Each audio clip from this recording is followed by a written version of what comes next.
चलिए, good morning, welcome in polity class. चौथे number की क्लास है आज, है ना, लेक्चर 4 है। इससे पहले हमने क्या पढ़ा है पॉलिटी में?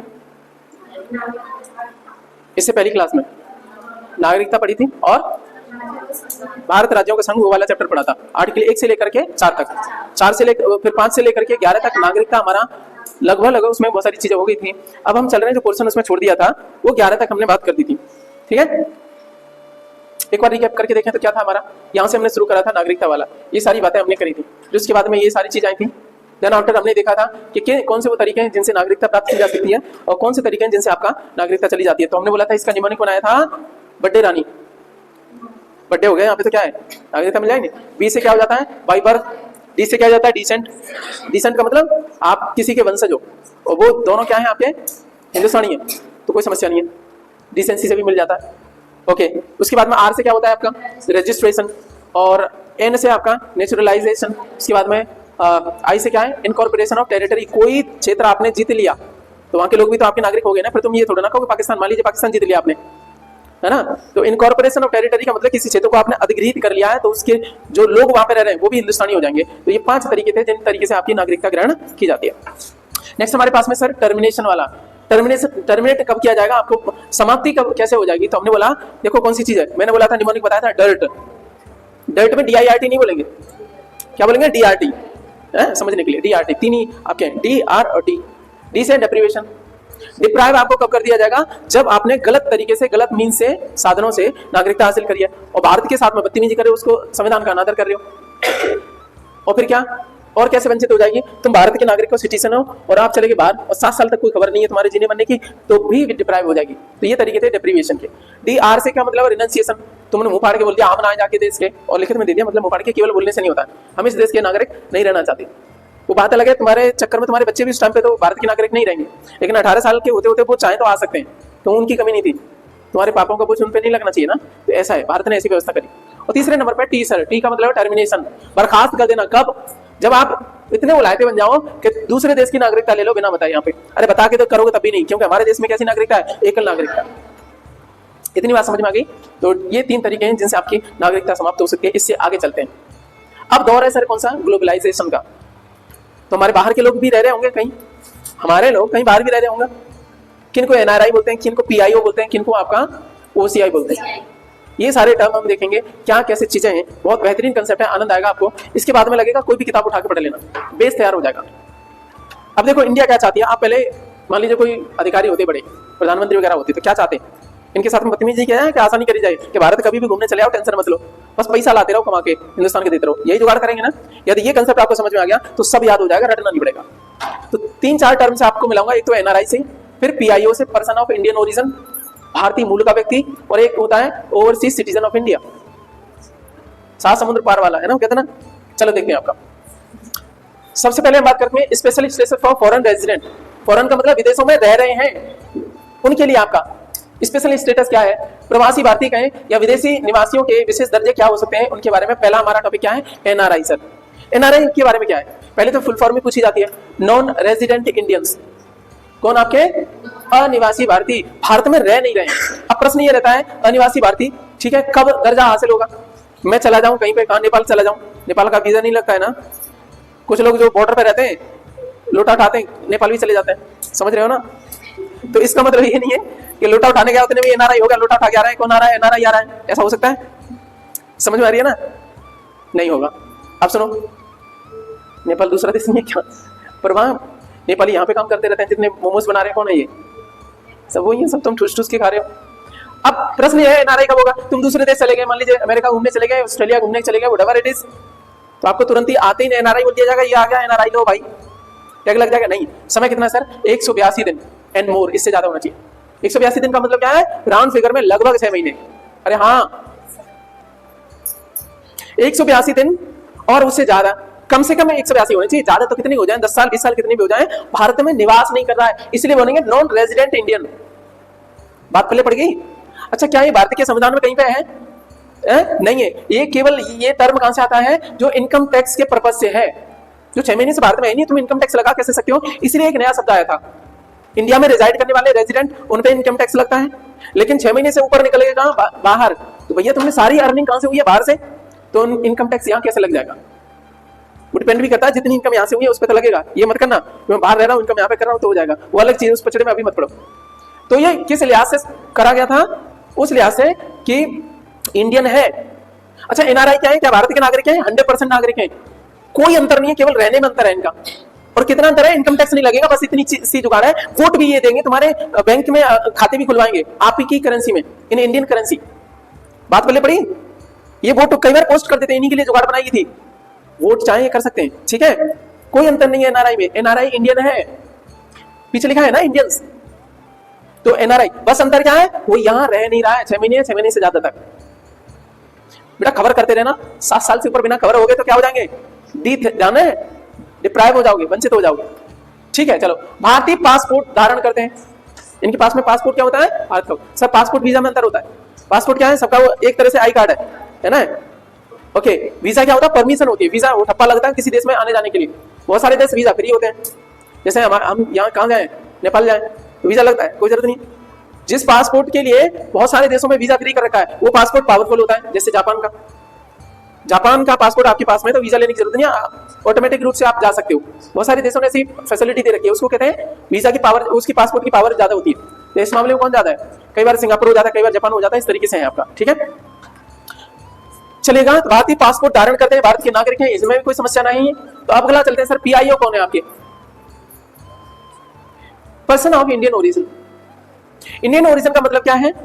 भारतीय मूल के व्यक्ति स्वयं या तो खुद या इनके पूर्वज भारत के नागरिक रहे हों। क्या इनमें से अभी कोई नागरिक है? नहीं। क्या ये पीआईओ भारत के नागरिक है? नहीं। क्या ये वोट दे सकते हैं? बिल्कुल नहीं। ये तो नागरिक हैं। टेंशन खत्म हो पा रही है? ये बहुत टिपिकल कंसेप्ट, आपको समझाने की कोशिश करूंगा। ये भारत के नागरिक नहीं है, क्या है? मूल के। कभी या तो इनके पूर्वज या फिर ये खुद रहे हैं, बाद में इन्होंने नागरिकता छोड़ दी। अभी हम बात करेंगे तो अक्षय कुमार क्या कौन है? पीआईओ है, पर्सन ऑफ इंडियन ओरिजिन है ना। अभी इंडियन नहीं है, एनआरआई भी नहीं है वो, समझ रहे हो? कनाडा की नागरिकता है। हो सकता है उसने पर्सनली क्या चल रहा है मैं समझाने के लिए इसको ले रहा हूँ। उसको मिल गई है नहीं मिल गई है वो अभी देखा जाएगा, नहीं तो बहुत दिनों से मिली नहीं है, घूम रहा है ऐसे ही वो। ठीक है, पीआईओ में समझाने के लिए क्या बोल रहा हूँ मैं कि या तो इसने खुद नागरिकता छोड़ दी हो तो इंडियन मूल का हो गया, या फिर इसके कोई पूर्वज रहे हो पहले इंडियन, तो वहां से भी तो चला गया ना, वंश तो इंडिया का ही हो गया ना, इसीलिए इंडिया मूल बोल देते हैं। क्या शब्द समझा पा रहा हूँ? अच्छा, अब ये प्रश्न मेरा रहेगा, क्या ये वोट डाल सकते हैं? बिल्कुल नहीं। क्या और भी चीजें हैं उनको अभी बताऊंगा, अभी टॉपिक रह गया है, एक्सप्लेन करूंगा बाद में, अभी हम इंट्रोड्यूस करा रहे हैं। क्या ओके चलो ठीक, बाद में बोलेंगे। ये बताओ, एनआरआई, पीआईओ और ओसीआई, ये 3 तरह की कैटेगरी है।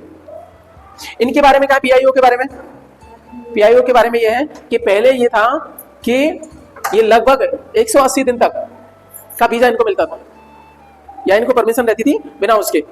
ठीक है, अभी क्या वर्तमान का स्टैंड कुछ हो रहा है, अभी बताऊंगा मैं। ओसीआई कार्ड होल्डर एक नया कंसेप्ट आ गया है, अभी पहले इनको समझ लेते हैं। उसके बाद में फिर इनको दोबारा से परमिशन जो भी लेनी पड़ती थी, बड़े पचड़े थे क्या है आपके।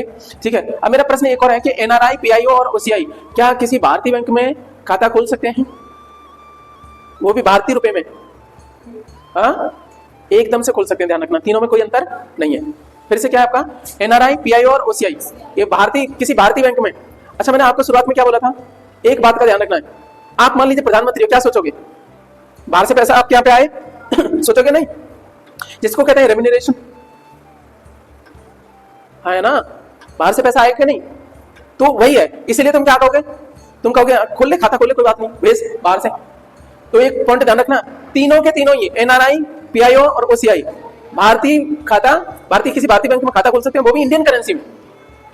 समझ में आया? यहाँ कोई डिफरेंस नहीं है, क्योंकि लॉजिक लगाओ, तुम क्या चाहोगे? पैसा आए, है ना। चलो ठीक तो इतनी बात समझ में आ गई। आगे चलते हैं सर, ओसीआई क्या होता है? ओवरसीज सिटीजन ऑफ इंडिया होता है। और इसके लिए अंतर क्या था कि इसके लिए कोई लिमिट नहीं थी, भारत में कितने दिन भी रह सकता है। समझ आई बात? इसके लिए लिमिट नहीं थी, ओवरसीज सिटीजन ऑफ इंडिया बोलते हैं आपका इसको। ठीक है, अच्छा, एक कमेटी बैठाई गई इस चीज को ध्यान में रखने के लिए, किसके लिए? कि इनका थोड़ा ना पचड़ा खत्म किया जाए। कब बिठाई गई सर? आपकी सन 2000 में। और कमेटी के अध्यक्ष है LM सिंघवी। फिर से बोलो मेरे साथ, बड़ा नाम है क्योंकि इन चीजों को जोड़ूंगा मैं। उस कमेटी में क्या हुआ उसके बारे में मैं बताऊंगा। पहले क्या था, आपका सोच क्या है, समय कौन सा चल रहा है? 2000 का। और 2000 में क्या है सर? LPG की नीति आ गई, विदेशी व्यापार बढ़ रहा है, और तुम चाहते हो पैसा आए। उन्होंने बोला यार इनको सहूलियत दी जाए कुछ। इनको अट्रैक्ट करा जाए। सन 2000 में कमेटी गठित हुई एलएम सिंघवी की और उन्होंने सिफारिश करी कि क्या किया जाए, पीआईओ और ओसीआई दोनों को मर्ज कर दिया जाए और फिर क्या बोला गया, ओसीआई कार्ड होल्डर बोला गया। कब से? 2015 से। सर ये 15 कौन सा समय है? 15 100 साल पीछे चले जाओ, 1915। क्या गांधी जी आ रहे हैं? ये सती थी, 100 साल थी, तब ये बनाया गया कि जो बाहर के हैं, गांधी जी भी तो बाहर चले गए थे ना, तब आए, इन्हीं तभी वहीं से एक शब्द चलेगा प्रवासी भारतीय दिवस, 9 जनवरी को मनाया जाता है। 1915 में आए थे ना, और उसकी 100 साल हुई थी 2015 में। तो कुछ जुगाड़ की गई, व्यवस्था की गई कि तुम पीआईओ ज्यादा टेंशन मत लो, क्योंकि इनको 180 दिन का कुछ बिना वीजा के कुछ ड्रामा था इनका। इनके लिए था कि तुम कभी तक रह सकते हो। इनको दोनों को एक करा और दोनों को एक शब्द बना दिया, ओसीआई कार्ड होल्डर। क्या मैं समझा पा रहा हूं? कब से? सिंस 2015 से 100 साल हुई है ना गांधी जी वाली। लिंक करना मेरी बातों को। संविधान लागू होने के समय, अच्छा इनके बारे में ओसीआई कौन होते हैं? ये ओसीआई कौन थे? संविधान लागू होने के समय या बाद भारत का नागरिक रह चुका है या अर्हता रखता हो भारत का नागरिक रहने की। संविधान लागू होने के बाद में नागरिक आया। और पीआईओ कौन है? उससे पहले कभी रहे पूर्वज लंबे समय, ठीक है। बस संविधान के लागू होने के बाद में ओसीआई हो जाते थे, तब रहे हैं। आजादी के बाद में रहे सर, तब तो ओसीआई बोला जाता है। उससे पहले पीआईओ है, बहुत पुराने पीआईओ हैं। और नए वाले कौन से थे? ओसीआई। अब कोई टेंशन नहीं है, अब तो दोनों क्या बना दिए, ओसीआई कार्ड होल्डर बना दिए 2015 से। क्या मैं यहां तक समझा पाया? क्लियर है ना? यहां तक लिंक नहीं टूटा हो तो अब मैं आगे की बात बता रहा हूं, ठीक है। अच्छा इस कमेटी के बारे में फिर आ रहा हूं। अच्छा इससे क्या होगा कि इंडियन डायस्पोरा बढ़ रहा है। अभी हमारे लोग जो है ना, ये रीजन क्या था दोनों को कार्ड का एक बनाना, ओसीआई कार्ड होल्डर क्यों बनाना पड़ गया? क्योंकि हमारे लोग जो ना बाहर में बहुत अच्छा काम कर रहे थे, अच्छी इनकम भी ला रहे थे। उनके यहाँ पे लोग, तो उनको बताने के लिए जितनी आसानी रहेगी उतनी जल्दी पैसा भेजेंगे यहाँ पे कि नहीं, अपने होम कंट्री में भेजेंगे कि नहीं। तुम टिपिकली मुश्किलात पैदा करोगे तो सामने वाला क्या कहेगा, हम नहीं आ रहे, बाहर में जाए। होगा कि नहीं? तो यही हुआ, इंडियन डायस्पोरा मजबूत हो रहा था। और अरे मजबूत क्या, ये देखो अभी इंग्लैंड के कौन है आपके पीएम? ऋषि सुनक है ना। कहने की इनके बाप दादे कहाँ हैं? यहीं से, इंडिया से, ठीक है। तो ओके चलो यहाँ तक बात समझ में आ गई। अब मैं थोड़ा यहाँ पे लेके आ रहा हूँ, एलएम सिंघवी कमेटी पे वापस लेके आ रहा हूँ। सन 2000 में बनी, इसने रिपोर्ट दी कब? आपके 2002 में। इसी रिपोर्ट के आधार पर क्या हो गया, 2015 में ये कार्ड होल्डर शब्द आ गया, ओसीआई कार्ड होल्डर, जिसमें पीआईओ स्टेटस अब खत्म हो गया, जरूरत नहीं है उसकी, क्योंकि उसमें कम चीजें थी, अब उनको ज्यादा दे दिया। चाहे तुम पीआईओ हो चाहे ओसीआई हो, अब कोई दिक्कत नहीं, अब कार्ड एक ही बनता है, ओसीआई कार्ड होल्डर। कहने का मतलब दो स्टेटस रह गए, या तो एनआरआई या दूसरा ओसीआई कार्ड होल्डर। पीआईओ खत्म हो गया कब? 2015 से। अब टेंशन कम होगी, ठीक है। या तो एनआरआई होगा, एनआरआई कौन है? इंडियन है यार, ठीक है। कम से कम 182 दिन होने चाहिए बाहर हो आप, ये नहीं 2 दिन के लिए बाहर चले गए तो एनआरआई हो गए, ठीक है। या फिर नेपाल वाला लोटा वाला अभी बात बताई थी ध्यान है, वो एनआरआई नहीं होगा। कम से कम कितना चाहिए? 182 दिन, या उससे ज्यादा हो सकते हैं। किससे ज्यादा नहीं हो सकते? 7 साल से ज्यादा बिना बताए नहीं हो सकते। खबर लेते रहते हो, आते जाते रहते हो, फिर कोई दिक्कत नहीं है, ठीक है। चलो ये बात समझ में आ गई, हमारा ये भी समझ में आ गया। एक कार्ड हो गया, कौन सा? ओसीआई। किस रिपोर्ट, किस कमेटी के आधार पे? एलएम सिंघवी, ठीक है। 2000 में बनी थी, 2002 में रिपोर्ट थी, लागू कब से हो गया आपका? 2015। एक और वेरी वेरी इंपॉर्टेंट बात है, आ जाओ यहाँ से। इसी कमेटी ने क्या बोला था? एलएम सिंघवी कमेटी ने सजेस्ट करा था कि आपका जो 9 जनवरी है, क्योंकि इसी दिन 1915 में गांधी जी आए थे, 9 जनवरी को क्या मनाया जाए? प्रवासी भारतीय दिवस मनाया जाए। प्रवासी भारतीय दिवस का मतलब इंग्लिश में होता है overseas citizen, overseas Indian day, overseas Indian day, प्रवासी भारतीय दिवस, ठीक है। ओवरसीज इंडियन डे, इंग्लिश में इसको पीबीडी बोलते हैं, प्रवासी भारतीय, इसको प्रवासी बोल देते हैं वैसे तो, बस। बट इसका टेक्निकल देखोगे तो क्या हो जाता है? ओआईडी हो जाता है। मैं समझा पा रहा हूं? अब मेरा प्रश्न ये है कि ये कब से चल रहा है? ये आपका 9 जनवरी को मनाया जाता है, ठीक है। तो ये कब से शुरू हुआ है? देखो कमेटी बनी थी, एलएम सिंघवी कमेटी ने ही रिकमेंड करा है। 2000 से पहले तो होगा नहीं, हाँ है ना, लॉजिक लगा रहे हो। 2002 से पहले भी नहीं होगा क्योंकि अभी रिपोर्ट ही नहीं आई। 2003 से शुरू हुआ है सर आपका, कोई दिक्कत? तो प्रवासी भारतीय दिवस कब से शुरू हुआ है आपका? 2003 से। अच्छा सर ये बताओ, क्या ये सालाना है? नहीं, बाईएनियल। अच्छा लिखा हुआ है क्या? बाईएनियल है, ठीक है, ठीक है। अच्छा एक पॉइंट ये हो गया। दूसरा पॉइंट ध्यान रखना, जो धारा 7A है किसकी? आईपीसी की, क्या हमारे एनआरआई पे भी लगती है? लगती है भैया। तुम नाम खराब करोगे दूसरे देश में जाकर, तुम्हें लग रहा है इंडिया से कोई लेना देना नहीं, वहां कोई कांड कर रहे हो। आईपीसी धारा 7A इन पे भी लगती है, ठीक है। ओके चलो तीसरा, आधार के बारे में ये अलग से, इससे कोई लेना देना नहीं है। आधार क्या है? क्या नागरिकता का प्रमाण है? कलकत्ता हाईकोर्ट ने 2016 में बोला था ये नागरिकता का प्रमाण नहीं है। आधार आपके पास में, इसका मतलब इंडिया के सिटीजन नहीं हो गए। ऐसे तो कोई भी आके आधार बनवा लेगा। आप कितने आधार बनवा लोगे?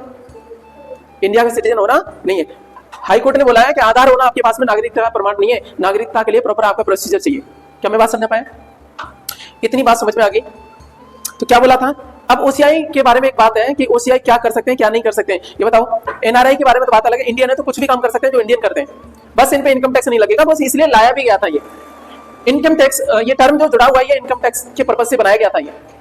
अच्छा ये बताओ, ओसीआई क्या यहाँ पे एग्रीकल्चर वाली जो लैंड है उसको होल्ड कर सकते हैं, जमीन ले सकते हैं? नहीं ले सकते। क्या यहाँ पे कोई प्लांटेशन के लिए कोई जमीन ले सकते हैं? एग्रीकल्चर या प्लांटेशन के लिए कोई जमीन नहीं ले सकते। दूसरा पॉइंट है आपका पॉलिटिकल राइट इनके पास में है, क्या वोट दे सकते हैं? बिल्कुल नहीं दे सकते।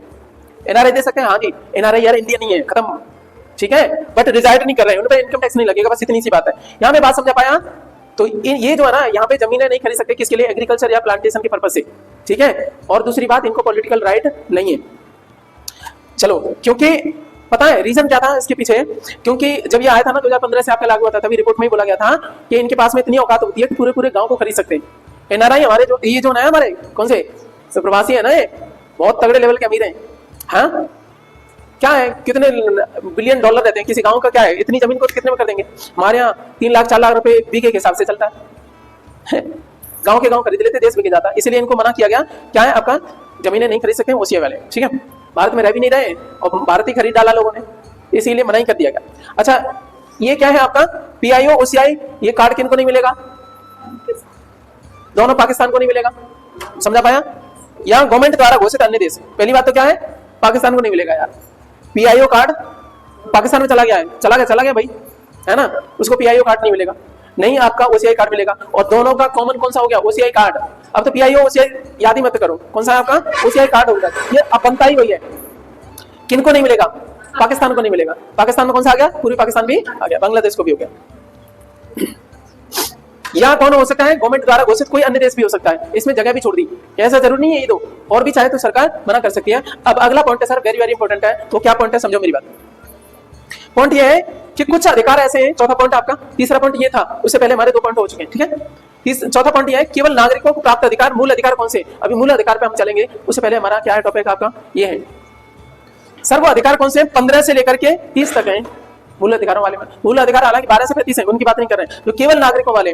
तो आप कहोगे सर और उनके पड़ोसी जोड़े हैं, एक सी बात है, 15 से पहले नहीं हो सकता, इसका मतलब जोड़ा कहाँ आएगा? 15 के बाद में आएगा। 30 से ज्यादा नहीं हो सकता, इसका मतलब इसका जोड़ा पहले आएगा, यानी 29 30, 15 16 29 30। सर ने एक लिमिट बताई थी 15 से 30 वाले, इस बीच में मैं जैसे पहली पूछते हैं ना, ऐसे ध्यान रखो, ये जानबूझ के बोल रहा हूँ मैं, रिमेंबर रहेगा ये हमेशा के लिए। मैंने बोला कि केवल जो मूल अधिकार है जो किनको प्राप्त है? आपके नागरिकों को, उनकी रेंज है सर 15 से 30। और मैंने बोला जो लास्ट वाले हैं वो जोड़े में है, तो ये बताओ 15 वाले से 14 वाला हो नहीं सकता, तो बचा कौन सा आपका? 16। और 30 से आगे नहीं हो सकता, इसका मतलब क्या? 29 30, समझ आई? और एक बीच में 19 है ना, कोई 19 नहीं है, ठीक है। तो अब याद रहेंगे ये 5 हैं जो केवल नागरिकों को हैं, यानी ओसीआई कार्ड होल्डर वालों को आपके ये नहीं है। क्या एनआरआई को है? ये बिल्कुल है, एनआरआई इंडियन ही तो है। मेरी बात समझ में आ गई? तो ये बात समझ गए होंगे आप, ठीक। अब चलते सर अगला चैप्टर, जिसको क्या बोलते हैं आपका,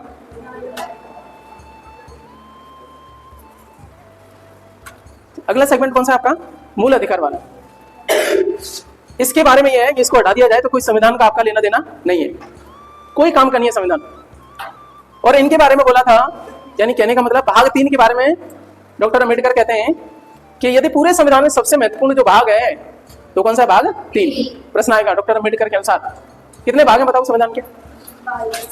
22 भाग तो मूल वाले में, वर्तमान में कितने हैं? 25। गुड, अच्छी बात है। तो अम्बेडकर साहब कहते हैं कि जितने भी भाग हैं उनमें से सबसे इंपॉर्टेंट कोई है तो कौन सा? भाग 3। ये प्रश्न सीधा सीधा आ सकता है। चलो यहीं से प्रश्न है कि डॉक्टर अम्बेडकर क्या बोलते हैं, कौन सा आर्टिकल है जो संविधान की आत्मा या और हृदय, केवल आत्मा नहीं बोलते, आत्मा और हृदय, आर्टिकल 32। चलो अच्छी बात है, चलो शुरुआत करते हैं आपका। तो फंडामेंटल राइट, ऐसे अधिकार जो फंडामेंटल है, आवश्यक है किसी व्यक्ति को जीने के लिए। मूल अधिकार ये कहां से उद्धृत है? हमने बात करी थी, कहां से इंस्पायर्ड है? तो यूएसए से। हमने क्या हो गया ना चलो इनके बारे में थोड़ी बात करें तो इधर आ जाए थोड़ा, कि पहली बार जो है ना आपका किसी देश के संविधान में शामिल किए गए थे, लेकिन दूसरे नाम से, मानव अधिकारों के रूप में ये शामिल किए गए थे, तो वो था आपका फ्रांस। फ्रांस में सर क्रांति होती है 1789 में, 1789 में। अरे हाँ है ना, 7 8 9 लगातार है, उसके आगे 1 लगा दो। कहाँ पे? फ्रांस में ये 7 8 9, उसके आगे 1। तो 1789 में 1789 में फ्रेंच रेवोल्यूशन होता है और वहां पे कॉन्स्टिट्यूशन बनता है नया, और उसमें पहली बार मानव अधिकार शामिल किए गए थे। मानव अधिकार मूल अधिकार के रूप में नहीं है, ये एफआर नहीं दी हुई, ठीक है, चलेगा। इनके बारे में बात करें तो ये क्या है, आपके राज्य के खिलाफ है और व्यक्ति की आजादी है। राज्य के खिलाफ व्यक्ति की आजादी। राज्य बोले तो स्टेट, स्टेट बोले तो ये यूपी बिहार एमपी नहीं, यहाँ पे इंडिया को स्टेट माना गया है, इसमें है ना। और मूल अधिकारों के लिए अलग से डेफिनेशन लाया है कौन संविधान हमारा स्टेट की, वो आर्टिकल 12 में। स्टेट कौन होगा अभी हम चर्चा करेंगे, आर्टिकल पाएंगे बाद में, अभी रुको तब। तो राज्य के खिलाफ व्यक्ति की आजादी है, ये मूल अधिकार का मतलब ये है, ठीक है। सो दैट गवर्नमेंट की दमनकारी नीतियों के खिलाफ विरोध दर्ज किया जा सके। सरकार आए कोई ऐसे नियम न बना दे जो उनके मूल अधिकारों को, जीवन जीने के लिए आपके जो आवश्यक दशाएं हैं उनको खत्म ना कर दे, जिससे आदमी सांस ही ना ले पाए, तो वो क्या है आपके वैसे अधिकारों को मूल अधिकार बोला जाता है, ठीक है। वो गारंटी दी गई है संविधान के द्वारा। सर गारंटर कौन है आपका या संरक्षक कौन बनाया गया है? सुप्रीम कोर्ट मूल अधिकारों के लिए। सर संविधान का संरक्षक कौन है? राष्ट्रपति। मूल अधिकारों का संरक्षक कौन है? ठीक है ना, दोनों बातों में अंतर ध्यान रखिएगा। चलो आ जाते हैं इधर। आपका ये मूल अधिकार होते कैसे सर? बौद्धिक होते हैं और नैतिक भी होते हैं, दो प्रकार के देखे जाते हैं। जो व्यक्ति के भौतिक और नैतिक विकास को क्या करते हैं के लिए आवश्यक है, दशाएं हैं, कंडीशन है। मूल अधिकार क्या होते हैं? वैसी कंडीशन है जो उसका भौतिक विकास कर सके और नैतिक विकास कर सके। भौतिक का मतलब क्या होता है? सामाजिक, आर्थिक और राजनीतिक। यही तो आपकी क्या थी, न्याय है ना, ये तीनों रसिया से हमने लिए थे, ध्यान है। सोशल, इकोनॉमिक एंड पॉलिटिकल, ये कैसे हो गए? भौतिक डेवलपमेंट, इसकी तो हमने गारंटी भी दे रखी है, ये तो हमने दे रखा है। दूसरा क्या है? नैतिक। नैतिक का मतलब क्या होता है? आध्यात्मिक और धार्मिक। इनमें बात कहां की गई है? जो आपका कौन सा फ्रीडम ऑफ रिलीजन वाला, वो आपके नैतिक विकास की ओर अग्रसर करता है। ये सारी बातें किसमें दे रखी है? आपकी एफआर में दे रखी है। इसीलिए इनको क्या बोलते हैं? व्यक्ति के भौतिक और नैतिक विकास के लिए आवश्यक दशाएं क्या कहलाते हैं? मूल अधिकार। मूल अधिकार की डेफिनेशन क्या हो गई? व्यक्ति के भौतिक, फिजिकल और आपके जो मोरल या स्पिरिचुअल डेवलपमेंट के लिए जो कंडीशंस होती हैं, ठीक है, रिक्वायर्ड कंडीशंस, तो उनको बोला जाता है आपका फंडामेंटल राइट। चलो देख लेते हैं कौन से हैं, कितने हमारे, कितनी कैटेगरी में बांटे गए हैं, उनके बारे में बात करते हैं। भारतीय संविधान में वर्णित एफआर की संख्या कितनी आपकी? वो 6 हैं आपके, ठीक है। मूल संविधान में कितने थे सर आपके? 7 थे। कितने थे? 7। मूल शब्द आ जाए तो 7 हैं, और अभी वर्तमान में बात करें तो कितने? 6 हैं। पहला हम उठा लेते हैं समानता का। समानता का 14 से लेकर के 18 तक है आर्टिकल। इसमें आर्टिकल भीतर है। अधिकार कौन सा? समानता का अधिकार। दूसरा स्वतंत्रता का अधिकार। तीसरा शोषण के विरुद्ध अधिकार। चौथा धर्म की स्वतंत्रता, धार्मिक स्वतंत्रता का अधिकार। संस्कृति और शिक्षा संबंधी अधिकार। संवैधानिक उपचारों का अधिकार। इस तरीके से हमारी बात होगी। ये 6 क्या है सर आपके मूल अधिकार? पहले, दूसरे, तीसरे। सबसे पहले हम बात करेंगे समानता। मेमोरी टेक्निक लगा लो इसमें। पहले पे क्या है आपका? गन्ना। सबको बराबर कोई दे दो। मेमोरी टेक्निक याद है ना आपको? यूज क्या करो वाइजली। सेकंड नंबर पे क्या है आपका? हंस है। हंस स्वतंत्र है, क्योंकि क्या है? देवी सरस्वती का क्या है? वाहन है। तो बुद्धि रहेगी तो क्या रहेगी? सा विद्या या विमुक्त है। विद्या क्या करती है? आपको मुक्त करती है। अरे हाँ जी, सारे क्लेशों से दूर करती है आपकी। शोषण के विरुद्ध अधिकार, कहने का मतलब ओम। तीसरे पे क्या था? ओम था। मेमोरी टेक्निक याद है ना? ओम है, शोषण नहीं होने देगा, क्योंकि ओम है, भगवान है, ईश्वर है ना। शोषण के विरुद्ध अधिकार, शोषण वाली बात आएगी। धर्म की बात करेंगे, 4 पे क्या है? डोर, दरवाजा। हाँ, चेयर। अच्छा वो चल रही है दूसरी वाली, फोटो वाली चल रही है ना। चेयर है, चेयर पे कौन? धर्म की स्वतंत्रता। तो बहुत सारे धर्म के ठेकेदार चेयर पे बैठेंगे, गद्दी डाल के आते हैं, ऐसे करते हैं ना, तो दिख जाएंगे चेयर पे बैठे हुए, गद्दी लगती है उनकी, और आप क्या करते हो? चढ़ाते रहते हो उनपे, है ना। धार्मिक स्वतंत्रता का अधिकार है, धर्म की स्वतंत्रता। संस्कृति और शिक्षा संबंधी अधिकार, वो है आपके 6 नंबर पे। 6 नंबर पे हुक्क। और शिक्षा तो हमारे देश में हुक्क पे लटका रखी है। अरे 5वें नंबर पे है ना, 5वें नंबर पे हुक्क है। शिक्षा हमारे यहाँ पे हुक्क पे लटका रखी है। शिक्षा से याद आ जाएगा, शिक्षा और संस्कृति संबंधी अधिकार। और जो लास्ट वाला है आपको पता है, संवैधानिक उपचार वाला है, लास्ट वाले को कर मत करो, ठीक है। 6 पे हॉकी है। तुम नहीं मानोगे तो क्या करेगा? सुप्रीम कोर्ट क्या बनाया गया? संरक्षक, आर्टिकल 32 के लिए, ठीक है। और वो बाध्य भी है। उसके पास में जाओगे, कोई दिक्कत हो रही है तो वो क्या करेगा? 5 प्रकार के आदेश जारी करेगा, उनको रिट बोलते हैं, ठीक है। क्या बोलते हैं उनको? रिट बोलते हैं। 5 प्रकार के रिट होते हैं। आप क्या बोलते हो उनको? रिट को कैसे याद करते हैं आपके? हम पीसी क्यों बोलो? HMPC क्यों? H से हो गया हेबियस कॉर्पस, M से होगा मैंडेबस, P से होगा प्रोहिबिशन, C से होगा सेट्यूररी, Q से होगा को वारंटो। तुम बोलो हम PC क्यों? ओके, तुम इसलिए क्योंकि दूसरे के क्या कर रहे हो? मूल अधिकारों का हनन कर रहे हो। उम्मीद है मैं याद करवा पाया हूँ आपका। 6 के 6 बताओ फंडामेंटल राइट। तीसरा बताओ जल्दी से, शोषण के विरुद्ध। चौथा बताओ, चेयर पे कौन? धर्म वाला बैठा है, ठीक है, धार्मिक स्वतंत्रता का अधिकार। अच्छा बताओ दूसरा बताओ, स्वतंत्रता का अधिकार। ओके, 5वें पर बताओ, शिक्षा और संस्कृति संबंधी अधिकार। शिक्षा पहले आएगी, शिक्षा और संस्कृति संबंधी अधिकार। मैंने बोला शिक्षा को लटकाया गया, अच्छा पहला बताओ, समानता, समता, समान करने की कोई दी थी ना। और लास्ट छठा वाला संवैधानिक विचारों का अधिकार। चलिएगा आनंद लेते हैं। अब इनको थोड़ा डिटेल करते हैं। तो भाग 3 शुरू हो रहा है आर्टिकल 12 से लेकर के 15 तक, सॉरी 35 तक, ठीक है। ये हमारी बात शुरू हो रही है। भाग 3 के बारे में बोला था सर्वाधिक महत्वपूर्ण डॉक्टर अम्बेडकर साहब ने। भारत का मैग्ना कार्टा कहा जाता है किसको? भाग 3 को। छोटी छोटी डिटेल सारे आ जाएंगे। मैग्ना कार्टा शब्द के लिए लेके चलते हैं। समय है सर 1215 का। पीछे पहुंच जाओ। ईस्ट इंडिया कंपनी भी नहीं आई यहाँ पे। ईस्ट इंडिया कंपनी बनी कब है? 1600 में। तो अभी तो कोई दिक्कत ही नहीं है। पीछे पहुंच जाओ 1200 में। ओके 1200 पहुंच के पीछे 1215 है। और वहां का राजा कहां का? इंग्लैंड का राजा है किंग जॉन। जॉन नाम का राजा है, किंग आगे नाम लगा है, किंग जॉन नाम का राजा है। और बहुत सारे सामंतों ने प्रेशर बनाया उस पर, ठीक है। सामंतों की पावर ज्यादा होगी। उन्होंने बोला ऐसा है, हम लोगों को अधिकार दो, नहीं तो हम नहीं मान रहे। तो मैं राजा राजा दबाव में आ गया, हंगामे चल रहे थे, ठीक है। उसको क्या बोलते हैं आपकी? एक क्रांति बोलते हैं। कौन सी क्रांति हुई थी? क्रांति हुई थी वहां पे, बिना खून वाली क्रांति ऐसे बोलते हैं उसको। शांतिपूर्ण क्रांति ऐसे बोलते हैं उसको। शांतिपूर्ण क्रांति ऐसे कुछ करके टर्म है, बस थोड़ा पहुंच जाओ, बाद में बात करेंगे। ये बताओ शांतिपूर्ण क्रांति, उस टाइम पे क्रांति हो रही थी, कहने का मतलब कोई खून खराबा नहीं हुआ। किंग जॉन मान गया भाई इंग्लैंड का। उसने बोला ठीक है। तो एक दस्तावेज दिया मैग्ना का, जो ना मूल अधिकारों से संबंधित एक पूरी सी लिस्ट थी। उस लिस्ट को मैग्ना कार्टा बोला गया था। मैग्ना कार्टा, काट होती है ना वो टोकरी जिसमें आपकी बहुत सारी चीजें मैग्नम एक्स्ट्रा मात्रा में, वहां से शब्द ये बन के आया मैग्ना कार्टा। अधिकारों का घोषणा पत्र, ठीक है मेरी बात। अब जहां पे भी अधिकारों की बात आ जाती है, ठीक है, तो उसी को मैग्ना कार्टा उपाधि दे दी जाती है। तो भारत का मैग्ना कार्टा कौन है? भाग 3, क्योंकि अधिकार किसमें सर? भाग 3 में। क्या मैं समझा पाया? रिलेट कर पाए क्यों मैग्ना कार्टा बोलते हैं? मैग्ना कार्टा का मतलब क्या है?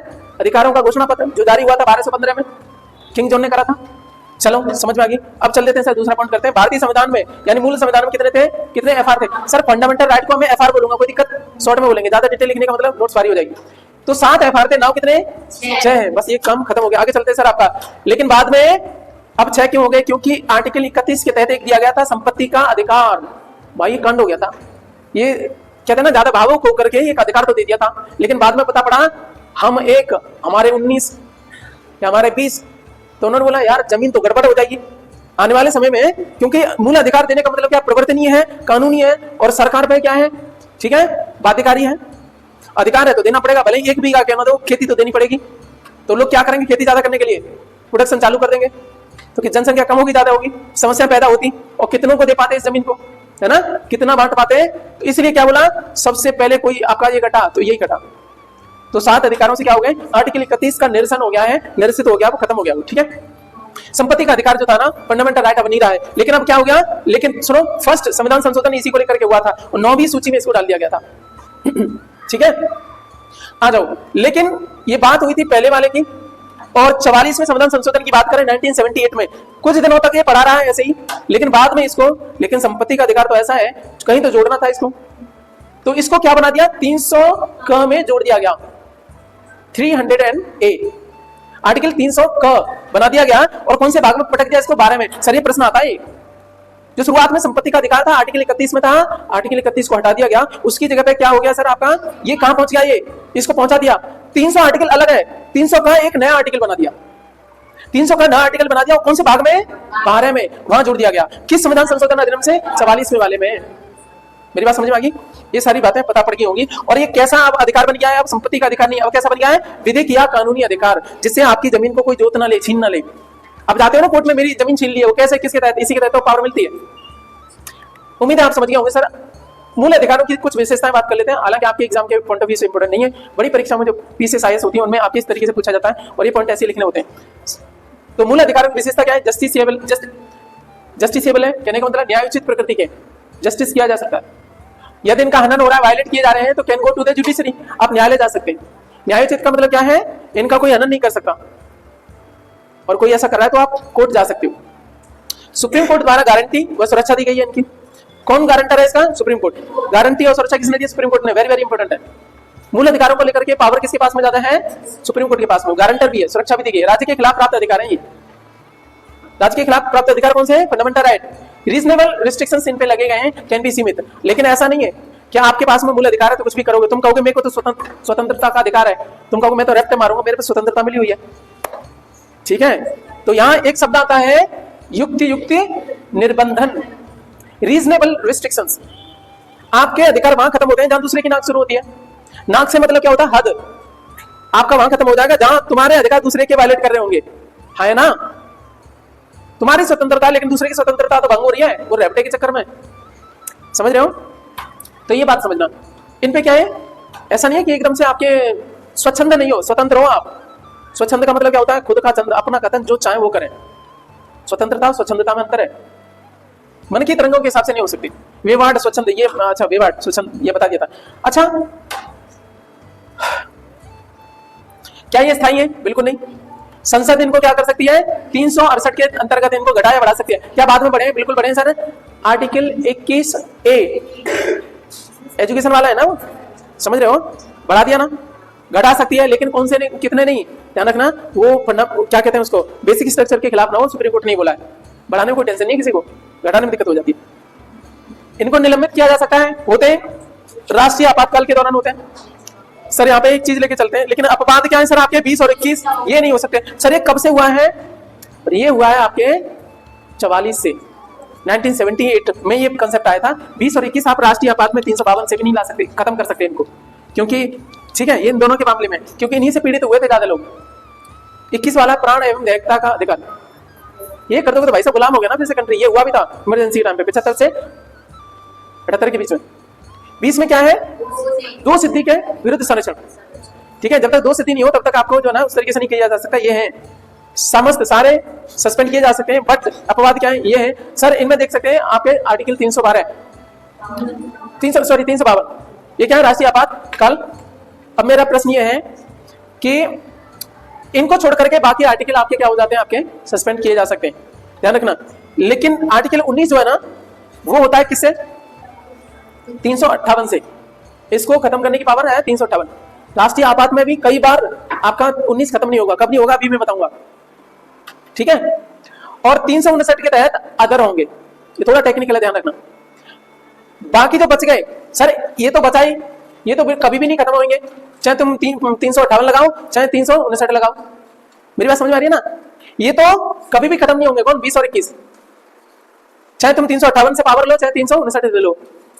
अच्छा, क्या आर्टिकल 19 359 से खत्म होगा? नहीं, उसके लिए अलग है 358 से। अच्छा, 19 और 19 20 21 के अलावा बाकी किससे खत्म होंगे? निलंबित होंगे, खत्म नहीं होंगे, वो होंगे आपके 359 से। क्या मैं समझा पाया?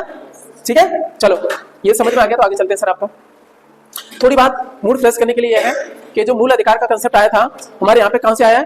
1931 में कराची अधिवेशन हुआ और जिसकी अध्यक्षता करी है वल्लभ भाई पटेल साहब ने। कांग्रेस घोषणा पत्र लाती है और उस घोषणा पत्र को बनाया था किसने? आपके नेहरू साहब ने, ठीक है। और उसमें मांग की थी मूल अधिकारों की, और वो कोई मांग थी ना, वो नेहरू साहब ने बनाई थी, वही कहीं ना कहीं आकर के जो वहां पे हमने मांग करी थी अंग्रेजों से। तो जब हम आजाद होंगे तो वो पूरा हम उनको देंगे कि नहीं, नागरिकों को? तो कहीं ना कहीं ये प्रेरणा कहां से मिलती है? मूल अधिकारों का कंसेप्ट आपका 1931 में कराची अधिवेशन है, उससे भी आपका प्रेरित है ये, जिसका ड्राफ्ट किसने बनाया था? नेहरू साहब ने बनाया था, ठीक है। अब चलो कुछ आर्टिकल देख लेते हैं, फंडामेंटल राइट से संबंधित आर्टिकल देख लेते हैं। इससे पहले मैं आपको आगे बढ़ूं उससे पहले एक बात बता दे रहा हूं, डॉक्ट्रिन ऑफ वेबर बोला जाता है इसको। डॉक्ट्रिन ऑफ वेबर हालांकि भारी कंसेप्ट है, लेकिन कोशिश करूंगा आप समझ पाओ। इसको कहते हैं अधित्याग। कोई अपनी मर्जी से जो है ना मूल अधिकारों को त्याग नहीं सकता है, संविधान ने ऐसे दिए हैं। क्योंकि इनको त्यागने का मतलब है सर दासता आना फिर से देश में, है ना, स्लेवरी फिर से बढ़ जाना।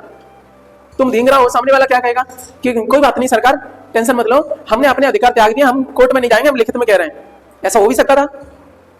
तो गरीब आदमी तो आपका मूल अधिकार त्याग सकता था कि नहीं? और वो क्या कर सकता था? उसके बच्चे कारखाने में भी काम कर सकते थे, उसके माँ बाप लिख रहे हैं, वो भी लिख रहे हैं भैया मैं अपने मूल अधिकार त्याग रहा हूं, कोई दिक्कत नहीं है, मुझे कोई टेंशन नहीं, कुछ मत लेना, मैं मर जाऊं कुछ, कोई दिक्कत नहीं है। हो सकता था ना? लेकिन इससे क्या होता? जिस चीज को आपका खत्म किया गया दास्ता गुलामी को, वो फिर से आ जाती।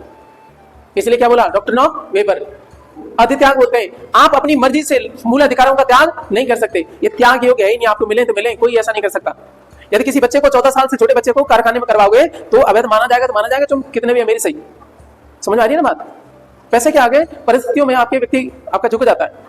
डॉक्ट्रिन ऑफ वेबर, तो ये बात समझा पाया हूं मैं, अलग थी ये बात। आगे चलते हैं, आपका शुरुआत करते हैं। आपके आर्टिकल 12 से लेकर के 35 हैं, सबकी हम चर्चा करेंगे। आर्टिकल 12 में क्या है? राज्य की परिभाषा दी गई है कि राज्य कौन होगा। सर सरकार तो होगी, गवर्नमेंट ऑफ इंडिया होगी, प्लस संसद होगी, राज्य की सरकार है वो भी राज्य मानी जाएंगी, और उनके विधानमंडल वो भी राज्य माने जाएंगे। पीआरआई बोले तो आपकी पंचायती राज इंस्टीट्यूशन वो भी राज्य माने जाएंगे। अन्य कोई चीजें, ठीक है, आपका जैसे इलेक्ट्रिक बोर्ड, ओएनजीसी और ये बीएसएनएल कोई सरकारी कंपनियां, ये भी राज्य माने जाएंगे, वो भी आपके अधिकारों का हनन नहीं कर सकते।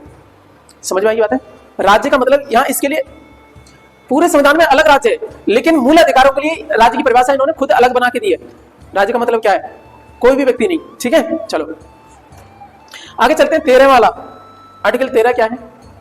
सर फंडामेंटल राइट से असंगत तथा उनका अल्पीकरण करने वाली विधियां। ऐसे कानून जो या तो मूल अधिकारों से अलग जा रहे हैं, जिनके लागू होने के बाद में मूल अधिकार का क्या हो जाएगा? उल्लंघन हो जाएगा या हनन हो जाएगा, या उनके अल्पीकरण करने वाली, या तो उनसे असंगत या उनको कम करने वाली, मूल अधिकारों को खत्म करने वाली ऐसी विधियां क्या हो जाएंगी? वो नलिफाइड मानी जाएंगी, बेकार मानी जाएंगी। विधि बोले तो यहाँ पे विधियां वो तरीके नहीं, यहाँ पे क्या? कानून, विधि। चलो तो कहने का मतलब क्या है सर आपका? ये आर्टिकल इंपॉर्टेंट है, न्यायपालिका को न्यायिक पुनरावलोकन की शक्ति प्रदान करता है ये, ठीक है। अच्छा, ना तो आपका कॉन्स्टिट्यूशन से पहले और बाद की कोई चीजों को वो नहीं कर सकते, ठीक है, ध्यान रखना। इसको असंगत का मतलब इनकंसिस्टेंट, अल्पीकरण का मतलब डेरोगेशन। बात मोटी मोटी समझो यार। आर्टिकल 13 कहता है आप कोई ऐसा नया कानून नहीं बना सकते जैसे क्या हो आपके वो कह रहे हैं इनकंसिस्टेंट रहे, असंगत रहे, किनसे? मूल अधिकारों से, उनसे अलग बात करें। मूल अधिकार में अलग बात है, तुम अलग ही अपनी दुनिया का कानून बना रहे हो, या दूसरा मूल अधिकारों को कम करने वाला। हालांकि दोनों बात एक जैसी लग रही है, ठीक है। कुल मिला के मूल अधिकारों को कम नहीं कर सकते। कोई कानून ऐसा बनाते हो, कोई ऐसी लॉ बनाते हो जो मूल अधिकारों को करता है, तो तुरंत ही पावर किसको दी है? गारंटर आ जाएगा यहाँ पे। आर्टिकल 13 के तहत पावर मिल जाती है सुप्रीम कोर्ट को न्यायिक पुनरावलोकन की। इसलिए कोई कानून बन भी जाता है, राष्ट्रपति साइन भी कर देते हैं, तो फिर एक बार सुप्रीम कोर्ट उसको लेके आता, देखता, चेक करता है क्या कहीं मूल अधिकारों का हनन तो नहीं हुआ, क्योंकि उसके गारंटर कौन है? हम है। समझ आई बात? इसलिए उसको न्याय पुनरावलोकन, जुडिशियल रिव्यू की पावर मिल जाती है सुप्रीम कोर्ट को, और वो देखता है कहीं अल्पीकरण तो नहीं हुआ, हाँ, असंगत तो नहीं है मूल अधिकारों से। मूल अधिकार कम हो गए तो गड़बड़ हो जाएगा, एक बार लागू हो गया तो, ठीक है। तो ये हमारी बात होगी। अब शुरू हो जाएंगे आपके फंडामेंटल राइट। कहां से शुरू हो जाएंगे? 14 से 18 पहला वाला सप्ताह वाला है ना, और 18 से बताओ 22 तक दूसरा स्वतंत्रता वाला, और 23-24 कौन से हैं आपके? शोषण के विरुद्ध अधिकार, और 25 से लेकर के 28 तक धार्मिक स्वतंत्रता वाला, और 29-30 शिक्षा और संस्कृति वाला, ठीक है। और 31 है नहीं है, कट गया। 32 वाला एक ही है, वो तो संवैधानिक उपचारों का अधिकार। चलो अच्छी बात है सर, आ जाओ। अब एक और चीज देख लेते हैं अगले वाले पे पहुंचे उससे पहले कि इंग्लिश आज नहीं हो पाएगी क्या? नहीं हो पाएगी, इसी को कर लेते हैं। मूल अधिकार ऐसा है जहां से आपके क्वेश्चन आते हैं, ठीक है। टाइम क्योंकि मुझे बहुत कम लग रहा है, कल से देखते हैं, सर से बात करेंगे, 8 बजे क्लास करें आपकी, ठीक है, जिससे चीजें हो भी पाए। समझ आ रही है ना बात? लेकिन इसको पढ़ लें क्योंकि ये चैप्टर ऐसा है आपके हमेशा कभी ना कभी काम ही आएगा। तो केशवानंद भारती वर्सेस केरल राज्य, एक केस आया था केशवानंद भारती वर्सेस केरल राज्य। एक मठ है, उसकी जमीन ले ली गई थी। केरल में क्या हो रहा था कि सरकार जो है ना जमीन हड़प के दूसरों को दे रही थी, ऐसे कर रही थी, वैसे कर रही थी, कुल मिला के शॉर्ट में समझो। तो एक व्यक्ति है केशवानंद, उसके मठ के क्या थे? मठाधीश थे। केस कर दिया, केरल राज्य के खिलाफ हो गया, तो उसमें सुप्रीम कोर्ट को मौका मिल गया। सर ये फाइल कब हुआ था? 24 अप्रैल 1973 को, और इसी के तहत सुप्रीम कोर्ट को फायदा मिल गया, मौका मिल गया, और उसने क्या बना दिया? संविधान के आधारभूत ढांचे का सिद्धांत। किस बात से आता है, किस केस से मिलता है? केशवानंद भारती वर्सेस केरल राज्य। इतनी डिटेल बात करने का मतलब नहीं, ठीक है। यहाँ पे बात होगी, इसको कहते हैं आपका बेसिक स्ट्रक्चर, मौलिक संरचना, आधारभूत संरचना। तो आपका 24वां संविधान संशोधन अधिनियम आर्टिकल 368 के अंतर्गत पारित विधियां, ठीक है, 13(2) के विधि में शामिल नहीं होंगी। सर एक बात बताऊं, ये पुराने समय की है, अभी डिटेल में पढ़ा रहा होता पॉलिटी तो चीजें बताता। यहाँ पे सरकार और किसके बीच में लड़ाई चल रही है आपकी? सरकार और आपकी। शुरुआत में देखो संविधान बन गया, लेकिन एक तरफ सरकार है जिसमें नेहरू है, पावरफुल है, एक तरफ क्या है? Supreme court. सुप्रीम कोर्ट जानता भी नहीं है। अब धीमे धीमे कब तक? 73 तक आते आते पावरफुल हो गया। शुरुआत में क्या था? नेहरू ही सुप्रीम कोर्ट है, नेहरू ही सब कुछ है। हालांकि हकीकत में नहीं है, लेकिन मतलब उसमें नहीं है, किसमें? संवैधानिक रूप से अलग थे, लेकिन मानी उनकी बात जाती थी सारी। लेकिन धीमे धीमे क्या हुआ? अब सुप्रीम कोर्ट पावरफुल होने लगा था, लोगों को एक्सपीरियंस होने लगा, जैसे नए नए थे इस टाइम पे। तो 73 में क्या बोल दिया? Basic structure. तुम कानून बना सकते हो, लेकिन कैसा नहीं बना सकते? जो आधारभूत ढांचे को बिगाड़ते हैं संविधान निर्माताओं ने जो बनाया था, तुम तो कल संविधान ही बदल दोगे। कुछ लोग कह रहे हैं संविधान बदल देंगे, समझ रहे हो ना आप? आधारभूत ढांचे को आपका, अच्छा ये 24 में संविधान संशोधन में इन्होंने जुगाड़ लगा ली सरकार वालों ने, ये 368 के अंतर्गत पारित विधियां, ठीक है, आर्टिकल 13 का विधि में शामिल नहीं होंगी। ठीक है, इसको छोड़ दो, अभी समझाने की जरूरत नहीं, बस इतना ध्यान रखना कि जो मूल ढांचे का जो वो है ना सिद्धांत कहां से मिला, केशवानंद भारती वाले से, और 1973 वाला, इसको ध्यान रखना, 24 अप्रैल वाला। ठीक है, और इसी दिन आपके पैदा हुए थे कौन, सचिन तेंदुलकर, 24 अप्रैल 1973, केशवानंद भारती वाला जो केस है ना, उसी दिन तेंदुलकर साहब जो है ना पैदा हुए थे। चलो आ जाते हैं सर, आपका आर्टिकल 14 क्या कहता है। आर्टिकल 14 में क्या है सर, विधि के समक्ष समता, इक्वलिटी बिफोर लॉ, है ना। अच्छा ये बताओ, इसमें आपकी फुटनिक मेमोरी कराई थी मैंने मूल अधिकारों में, तो 14 नंबर पे झंडा है ना, तो झंडे में क्या है आपका, झंडे के नीचे सब बराबर है ना, तिरंगे के नीचे ना कोई जाति धर्म ना कुछ है ना, सही है ना। इसको कहेंगे आपका समता, विधि के समक्ष समता या समानता। अच्छा, लेकिन सभी एक समान है, किसी भी व्यक्ति को विशेषाधिकार नहीं है, ये किसमें बोला गया, विधि के समक्ष समता, समानता, समानता समता की बात है। ठीक है, चलो ये हमारा लिया गया टेकन फ्रॉम ब्रिटिश, विधि के समक्ष समता ये कहां से लिया है, ब्रिटिश से। लेकिन ध्यान रखना एक और शब्द है, विधियों का समान संरक्षण। अब बात करें हमारे देश में जो 20% तो इसको माना जाता है और 80% इसको माना जाता है विधियों का समान संरक्षण, जो कहां से लिया गया है, यूएसए से। सर एक ही कंसेप्ट में कई चीजें डाली गई है, विधि के समक्ष समानता और विधियों का समान संरक्षण। इंग्लिश में कहते हैं इक्वलिटी बिफोर लॉ, इसको कहते हैं इक्वल प्रोसीजर ऑफ लॉज। ठीक है, प्रोसीजर एस्टेब्लिश बाय लॉ नहीं, वो जापान वाला है। कुछ छोटी मोटी किताबों में आपका किसको दे रखा है, अमेरिका कर रखा है, मैंने सुधरवाया कई बार। ठीक है, विधियों का समान संरक्षण, इक्वल प्रोटेक्शन ऑफ लॉज, ये यूएसए से लिया गया और हमारे देश में लागू जो है ना वो ये ज्यादा है आपका, लगभग 80%, ब्रिटिश में बात करेंगे। ठीक है, समान परिस्थितियों में समान व्यवहार किया जाएगा और यही आपका सिद्ध करता है हमारा आरक्षण को। आपकी परिस्थिति सामाजिक के आधार पे कमजोर नहीं है तो आपको आरक्षण दे दिया जाता है। ठीक है, इस तरीके से रहता है। मेरी बात समझ में आई? आगे चलते हैं। 15वें नंबर का क्या है, 15वें नंबर पर क्या था, वीणा था। वीणा कब रहेगा, जब किसी में भेदभाव नहीं होगा। RRCS भी हमने बोला था, क्या है आपका, religion, race, caste, sex, birth, ये सारी चीजें। तो धर्म, जाति, धर्म, मूलवंश, ये क्या रेस होगी, जाति, कास्ट, लिंग, आपका कोई भी लिंग है, कोई भी सेक्स है, ठीक है ना, कोई दिक्कत नहीं। ओके, या जन्म स्थान, प्लेस ऑफ बर्थ, वो भी है जो ना उनके आधार पर विभेद नहीं किया जाएगा। लेकिन एक बात ध्यान रखना, उन्होंने क्या बोला, जन्म स्थान, और यहाँ पे एक और बात बता रहा हूं मैं, क्या उन्होंने मूल स्थान, मूल निवास की बात करी। जन्म स्थान अलग है, जन्म स्थान के आधार पर आपको विभेद नहीं किया जाएगा, लेकिन मूल निवास के आधार पर किया जाता है। कहाँ आप मूल निवासी कहाँ के, यूपी के नहीं हो, है ना, रहता है नहीं, फॉर्म भरते हो तो पूछते हैं उसमें क्या यूपी के मूल निवासी हो, नहीं है तो आपको जनरल में डाल दिया जाता है, तो फिर आपको वो नहीं मिलता, रिजर्वेशन नहीं मिलता है। समझ में आई बात, नहीं आई? देखा है ना, अदर स्टेट में आप क्या होते हो, जनरल होते हो, भले किसी कास्ट से हो, कोई फर्क नहीं पड़ता। वो किस आधार पे, मूल निवास के आधार पे, जन्म स्थान के आधार पे नहीं सर, इस आधार पे तो कोई नहीं कर सकता। चलो मैं बात समझा पाया। एक्सेप्शन क्या है, इसमें भी अपवाद है सर। 15 वाले में महिला है, बच्चे हैं, SC ST OBC, इनमें अपवाद है क्योंकि उनके लिए क्या है, रिजर्वेशन आगे आपका। आगे चलते हैं, आपका लोक नियोजन के विषय में अफसर की समानता। लोक नियोजन का मतलब सरकारी नौकरियां। अपवाद क्या है, 1979 में जनता सरकार द्वारा सेकंड OBC आयोग लाया गया और सामाजिक शैक्षणिक दृष्टि से पिछड़े वर्ग की पहचान की गई थी। सोशली, एजुकेशनली जो बैकवर्ड जो क्लास है ना, जिनको बाद में OBC बोला गया, ठीक है, अदर बैकवर्ड क्लास। VP मंडल साहब की अध्यक्षता में था, इसलिए मंडल आयोग उसको बोला जाता है। ये आया और वहां पर चीजें होंगी। 1991 में PV नरसिंह राव की सरकार आई, इंपॉर्टेंट है। आर्थिक रूप से पिछड़ा वर्ग के बारे में बात की गई थी, स्पेशली बात करें तो उन्होंने ये नहीं बोला था सामाजिक रूप से, उन्होंने देखा। अच्छा ये बताओ, क्या संविधान में किस आधार पे रिजर्वेशन है, सामाजिक और शैक्षणिक आधार पे, क्या पैसे के आधार पे नहीं। लेकिन इन्होंने, नरसिंह राव की सरकार ने बोला कि इस पे आर्थिक आधार पे कर दो, आर्थिक आधार पे करो। उच्च जातियों में 10% आरक्षण दे दिया जाए, जिनको बोला जाएगा 91 के लिए आपका बैकवर्ड क्लास। तब W नहीं था, ध्यान रखना, B था तब। अब तो EWS है ये, 91 के लिए वीकर सेक्शन, ठीक है। तो सुप्रीम कोर्ट ने अमान्य घोषित कर दिया था उस टाइम पे। चलो 2017 में एक और आया, OBC क्रीमी लेयर आई थी। OBC क्रीमी लेयर का मतलब क्या होता है, कंसेप्ट समझो। क्रीमी लेयर का मतलब क्या होता है, आप OBC क्यों, और आपकी जो इनकम आपके पिता की एक्चुअली जिस पे आप आश्रित हो, उनकी इनकम कितनी है आपकी, 8 लाख से ऊपर है सालाना वाली, तो आपको रिजर्वेशन की जरूरत नहीं है। आप क्रीम में आते हो, क्रीम हो आप तो आप बढ़िया हो, आपको नहीं। रिजर्वेशन किसको मिलेगा, थोड़े कमजोर वाले। तो क्रीमी लेयर का कंसेप्ट ये है। और ये क्रीमी लेयर 8 लाख होगी, ठीक है, 8 लाख हो गया है कब से, 2017 से। ये आई कब, 2017 में नहीं आई थी, 1993 में आई थी। फिर से बोलो, मैंने क्या बोला, दो बात अलग बोली। 1993 में क्रीमी लेयर का कंसेप्ट आया, लेकिन सर मैंने नहीं, तभी हो गया सब कुछ। ये 8 लाख हुआ है 2017 से, पैसा बढ़ा है ये, समझा पाया कंसेप्ट में। चलो चलो चलो, अब इसमें आर्टिकल 17 में क्या है, अस्पृश्यता का अंत।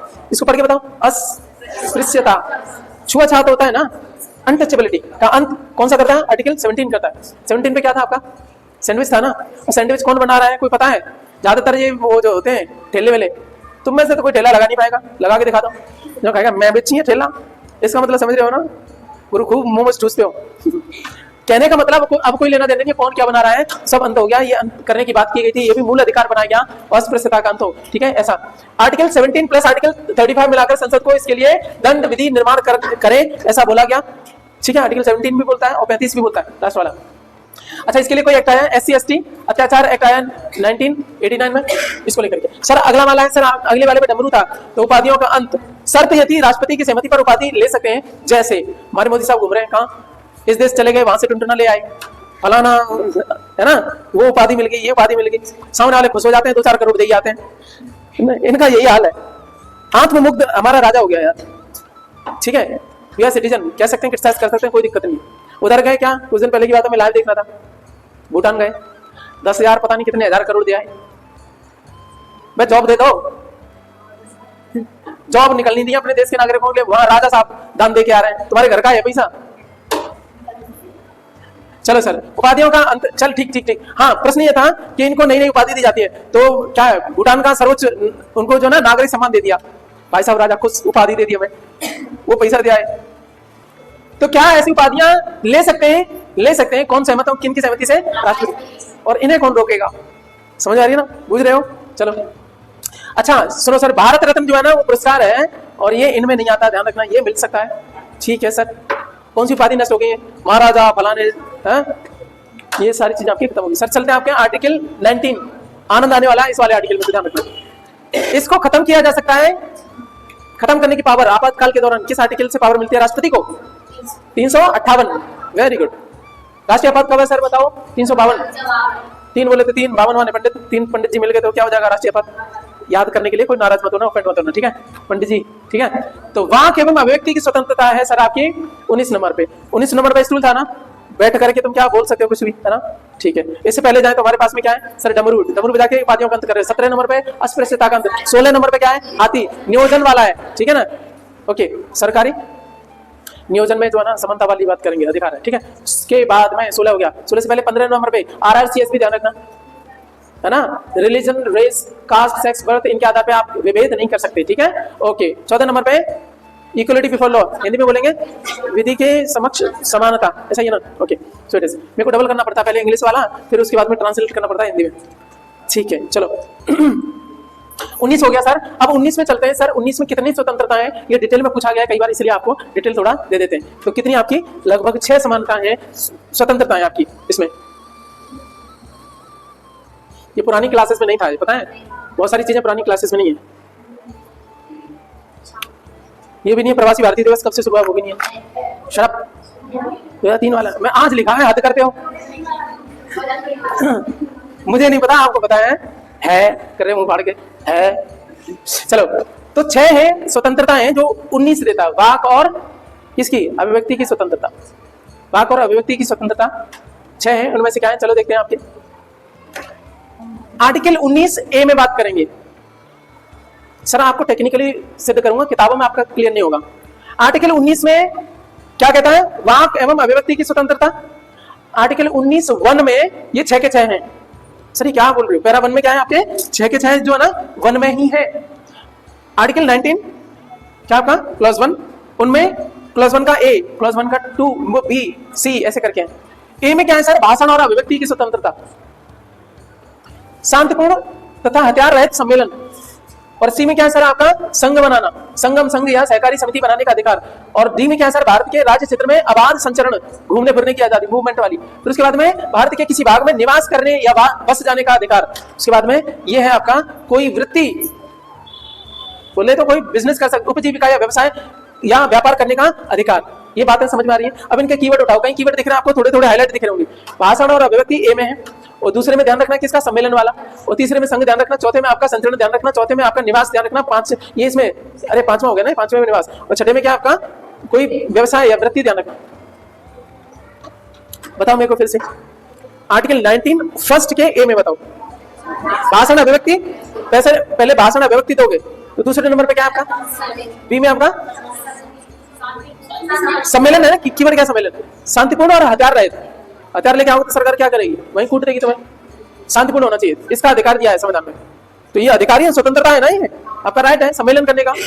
सरकार आपको ये नहीं कर सकती कि आप पे गैस के गोले बरसाएं, सम्मेलन करने का अधिकार है, बदतमीजी नहीं कर सकती। ठीक है, लोगों से पूछ लो, ये देश तुम्हारे बाप का नहीं भाई, किसान है, उनके अपने राइट है। तुम ड्रोन से हमले करवाओगे, जैसे विदेशी लोग आ गए, दिल्ली जाने से रोकोगे, दिल्ली उनकी राजधानी नहीं है। चलो, कुछ समस्या है तो बात की जाएगी ना। देश चलता है नागरिकों के हिसाब से, वोट देते हैं, अपने ऊपर शासन करने का अधिकार देते हैं। ओके, चलो फिर से बात कहां पहुंच गई आपकी? तो पहला था कौन सा है? भाषण एवं, आप भाषण आओगे कब? सम्मेलन होगा। ठीक है, भाषण क्या, फिर सम्मेलन कैसा होना चाहिए? शांतिपूर्ण और आधारित। तीसरे नंबर पे सी से संगठन, ध्यान रखना, यानी संगम, संगठन, संगम, संघ या संगठन बनाने का अधिकार, है ना? ये हो गए, 3 हो गए। हाँ, 3 और रह गए। अब चौथे नंबर पे क्या करोगे? डी पे क्या करोगे? डी पे आपका संचरण। अबाध संचरण कर सकते हो उस देश में, भारत के राज्य क्षेत्र में। तुम्हें कहोगे कि मैं अमेरिका संचरण करूंगा, नहीं हो पाएगा। उन्होंने बोला हमारी टेरिटरी में कर सकते हो, इंडिया की टेरिटरी में कर सकते हो। बात समझ में आ रही है? पहले पढ़ रही है? अच्छा, ई में क्या है? ई में निवास, तुम्हारा घर ऑक्यूपेंट का है, कुछ तो लिंक करना पड़ेगा यार। ठीक है, और जी में क्या है? सर ये क्या बात कर दी, ई के बाद में एफ आनी चाहिए, समझ रहे हो ना दिनेश? कौन थे आपके? विनोद। ठीक है, सुनो, ई के बाद में सीधा जी आया है, एफ आपका निश्चित कर दिया गया है, इसमें वो था संपत्ति वाला कुछ ड्रामा था उसमें। ठीक है, तो अभी भी क्या है? एफ नहीं है, जी है। उसके बाद में जी वाला कौन सा है? कोई भी वृत्ति कर सकते हो। ठीक है, कोई वृत्ति, कोई भी आपका उप, क्या आपका उप व्यवसाय, या आपका व्यवसाय कर सकते हो, उप आजीविका। चलो ठीक है, ठीक है, ठीक है, ठीक है, ठीक है, उपजीविका है ना, आजीविका नहीं, उपजीविका है। तो ये सारी चीजें आ गई। अब देखो सर, आपने 1901 की तो बात करी थी, मैंने सर आपका लक्ष्मीकांत उठा के देखा, ये उठा के देखा, सब में ये क्लियर नहीं करा था, मेरे को आनंद ही नहीं आ रहा था, बहुत परेशानी हुई। फिर जाकर वेयर एक्ट उठाया, तब पता पड़ी। ठीक है, वेयर एक्ट में समझता है, यहाँ पे चीजें बता रखी थी कि आर्टिकल 1901 में ये सारा जुगाड़ 6 के 6। अब 1902 में क्या है सर आपका? 92 में इस वाले का 1901 का क्या है? निर्बंधन है। निर्बंधन का बोले तो रिस्ट्रिक्शन, कि भाषण और अभिव्यक्ति कौन सा नहीं कर सकते आप? ऐसा भाषण नहीं दे सकते जो दूसरे क्या करवा दे, क्रिमिनल राइट करवा दे। फिर तू अपना कर ले, तेरा राइट गड़बड़ हो जाएगा, तेरा पेपर निकल जाएगा। हो गया तेरा पेपर? गड़बड़ हुआ तो एडमिशन नहीं होगा, देख लेना। दूसरे बारे में बात करेंगे सर, आपका 1903 कहां आता है? इसका निर्बंधन लेके आता है 19 क्लॉज 3, किसका? शांतिपूर्ण और आधारित सम्मेलन। सम्मेलन में भी थोड़ा आपका है। उसके बाद में आपका 19 का 4 वाला किसका? इसका निर्बंधन लेके आता है, किसका? संघ बनाने का। सहकारी समिति, कैसा संघ नहीं बना सकते आप? ऐसा नहीं है कि आपके लुटेरों का संघ बना लो, ये बना लो, चोरी चकारी वाला, ऐसे अवैध वाले नहीं होने चाहिए। हम की संघ बनाएंगे सारे दारूबाज संघ, नहीं होना चाहिए ना। जहां पे अनैतिक नहीं होना चाहिए, स्वास्थ्य को नुकसान पहुंचाने वाली कोई चीज नहीं होनी चाहिए, इसमें निर्बंधन है। ये कोई भी चीज करोगे ऐसा नहीं होना चाहिए जो हेल्थ के खिलाफ हो, सोसाइटी के खिलाफ हो, है ना। चलो यहीं पे हम बात करेंगे भारत के राज्य क्षेत्र में आबाद संचरण। ठीक है, कुछ जैसे 1905 में है, इसी में बात करी गई है। कुछ ऐसी जगह जनजाति के लिए सेंसिटिव है, वहां नहीं जा सकते। तुम कहोगे हमारे लिए तो बोला था ना, क्या बोला था? हम जा सकते हैं, संचरण कर सकते हैं। आर्टिकल 19(1) के डी में है, तुम दिखाने लगो, उधर से बोला गया जरा डी दिख रहा है, 19 का 5 दिख रहा है, डी में जा रहे हो। 19 का प्लस 5 क्या कहता है कि निर्बंधन है। कुछ ऐसी जगह है जैसे मान लीजिए आप जारवे संस्कृति कहाँ है आपकी, अंडमान निकोबार में कुछ जनजातियों के लिए वो आपका किया गया है, वहां नहीं जा सकते। तुम कहोगे हमारे लिए संचरण है। तो कुछ आपके क्या है, युक्त प्रतिबंधन भी है। अच्छा, एक और आपका किसी भाग में निवास करने या बस जाने का, तो ये भी आपका, ये दोनों ध्यान रखना, दोनों एक ही में। 19 का 19(5) इसमें है, यहाँ पे रिस्ट्रिक्शन है। और आगे आ जाते हैं कोई वृत्ति, उपजीविका या व्यवसाय करने का, इसमें है 19 का 6 में है। कोई वृत्ति ऐसी जो हेल्थ के लिए खराब है, कोई भी काम कर लोगे नहीं कर पाओगे। इसलिए किसी बार किसी ने बोला था वैसे वृत्ति कोई काम कर लो, इसलिए इसमें आपका गलत बताया गया क्योंकि वो अनैतिक है। फिर तो अलग अलग अड्डे खुल जाएंगे, आओ भाई आओ भाई आओ भाई, समझ आ रही है ना, क्लियर बोल रहा हूं मैं। तो कोई ऐसा नहीं जो हेल्थ के खिलाफ हो, कोई ऐसा व्यवसाय नहीं कि जो आपका अनैतिक हो। क्या मैं क्लियर समझा पाया? आर्टिकल 19 डीप में समझ में आया होगा और सुलझ के समझ में आया होगा, क्योंकि किताबों में इतना उलझा हुआ था कि काफी समय तो मेरे को खुद लगा था। टीचर्स ने किसी ने भी नहीं सुलझाया, जिनसे भी पढ़ा उन्होंने भी नहीं, उसके लिए खुद ही वक्त निकालना पड़ा। मेरा दिमाग का पैटर्न ये है कि जब तक मेरे को पूरी तरह से समझ में नहीं आता, तब मतलब संतुष्ट नहीं होता, तब तक आगे नहीं बढ़ता। मैं बोला था इसमें ये 6 कहाँ है, मेरा यही दिमाग सनक गया। किसमें? तो मालूम पड़ी कि सारे के सारे किसमें? 1 में ही है, 19 के 1 में। ठीक है, वो जो बुक है ना, सोकल्ड वो कहते हैं कांत, वो भी उसमें भी नहीं दे रखा है। चलो, उसने तो कंफ्यूज ही मारा था बहुत ज्यादा। चलो आगे चलते सर, 20 और 21 की एक साथ में कहानी शुरू कर देते हैं। अपराधों के लिए दोष सिद्धि के संबंध में संरक्षण, ये 352 के तहत भी आपका क्या नहीं होगा, निलंबित नहीं होगा। ये कब से शुरू हुआ है सर आपका? 44वां संविधान संशोधन हुआ 1978 से, ये बातें ले आए थे क्योंकि उस टाइम पे ये गड़बड़ हो रही थी। उन्होंने बोला आगे चल के कहीं ऐसा ना हो कि ये करने लगे। प्राण एवं दैहिक स्वतंत्रता का अधिकार, आपात लग गया इसका मतलब ये थोड़ी ना सबको कत्लेआम कर दोगे, इसको फांसी उसको फांसी, जो तुम्हारे खिलाफ बोलो इसको मार दो, तो इसका डर बना रहता है कि देश क्या हो जाएगा, डिक्टेटरशिप की तरफ पहुंच जाएगा। सर 21 के ए में बात करें, यहीं पे हमने जोड़ के पढ़ा प्रारंभिक शिक्षा का अधिकार, राइट टू एलिमेंट्री एजुकेशन, उसको जोड़ा गया है। 86वें संविधान संशोधन से ये आया जुड़ा है, 2002 में आया था 86वां, और इसी संशोधन से जुड़ा था क्या आपका 11 नंबर का मौलिक कर्तव्य, है ना। चलो ठीक है। 22वें में बात करें, कुछ मामलों में गिरफ्तारी और निरोध से संरक्षण, कुछ मामलों में, ठीक है, गिरफ्तारी निरोध वाला। 23, 24 एक साथ में रखो क्योंकि ये क्या है, शोषण के विरुद्ध संरक्षण की बात करते हैं। मानव के बलात् श्रम और दुर्व्यापार का प्रतिषेध करना। मानव के दुर्व्यापार का मतलब क्या है, विशेषकर से आपके जो महिला है, बच्चे हैं, उनका क्या है, देह व्यापार हो जाता है, कुछ भी चीजें हो जाती है, ठीक है, उनका क्या है, प्रतिषेध करना। ह्यूमन ट्रैफिकिंग को रोकने के लिए आपका अधिकार दिया गया था, ये नहीं करना, ये गलत बताया गया, पहले से होता आ रहा है। बहुत सारे देशों में क्या है, विमेंस आपकी बेची खरीदी जाती है, उन्होंने बोला कि ये नहीं होना चाहिए, इससे अगेंस्ट डिग्निटी। आगे चलेंगे सर, बच्चों का ख्याल के लिए एक और बनाया गया, शोषण नहीं होना चाहिए, उसके लिए क्या है, यही है, नहीं तो स्लेवरी फिर से आ गई ना, सोच के देखो। कारखानों आदि में बालकों के नियोजन का प्रतिषेध करना, उनको अपॉइंट नहीं कर सकते कारखानों में। कौन से बालक सर, एज तो बता दो, बालक कौन से सर। बच्चा क्या होता है, जब तक बुराइयों से बचा रहे तब तक बच्चा है, तब तो अब बुराइयों से आप 60 साल 65 साल 80 साल 100 साल भी बचे हो तब भी बच्चे हो, बच्चा अलग चीज होती है बचपना। लेकिन बात बोली गई कि ये कौन सी बात करें, एक एज है सर आपका, बचपना तो कोई भी कर देता है, तब हम बोल नहीं देते क्या बचपना है, ठीक है। तो ये हमारा, तो 14 साल की बात की गई है, 14 साल से क्या है आपके, 14 साल से छोटे बच्चे, ठीक है, उनको कारखानों में आपका नहीं कर जा सकता। बहुत सारे बच्चों को आपका बीड़ी के कारखानों में कर रहे थे, बहुत सारी चीजों में रहते थे, कारखाने हो गए, कोई माइंस हो गई, उनमें नहीं ले जा सकते, बच्चे आराम से चले जाते हैं, जो जो उसमें काम बहुत करते हैं, ठीक है ना। आप देखोगे कोई ढाबे वगैरह है, वहां पे सबसे ज्यादा काम करता है बच्चा। एक तो उसको एक और चीज है, भूख भी लगती है तो ज्यादा टेंशन नहीं आती, क्या होता है, एक ग्लैंड होती है ना उसमें, कौन सी वाली बताओ जल्दी से, थाइमस, थाइमस ग्रंथि क्या करती है, उसमें बहुत सारी प्रोटीन की बना रही होती है, एक उम्र के बाद वो खत्म हो जाती है, फिर क्या होगा, फिर क्या होगा। अब आपको ज्यादा फास्ट नहीं करनी चाहिए, बताया जाता है ना, अब करेंगी लेडीज के मामले तो और भी ज्यादा है, कि उनको हर महीने आपका टेंशन होती है, किसकी, लड़की रहती है कि नहीं, उनके लिए तो और भी मना किया गया। हाँ, एक टाइम का हो सकता है, ये नहीं है निर्जला, वो भी 7, 8, 9 दिन का, बहुत डेंजरस होता है, तो आप उतनी जल्दी ऊपर निकलोगे, निकलने की व्यवस्था की गई है, समझ रहे हो। व्रत रह सकते हो, एक आध छाक कैंसिल कर सकते हो, जिससे क्या है आपके लिवर में ग्लाइकोजन के रूप में ग्लूकोज है ना, वो आपका हो जाता है, वो सही भी रहता है, डिटॉक्स करता है आपको, ठीक है।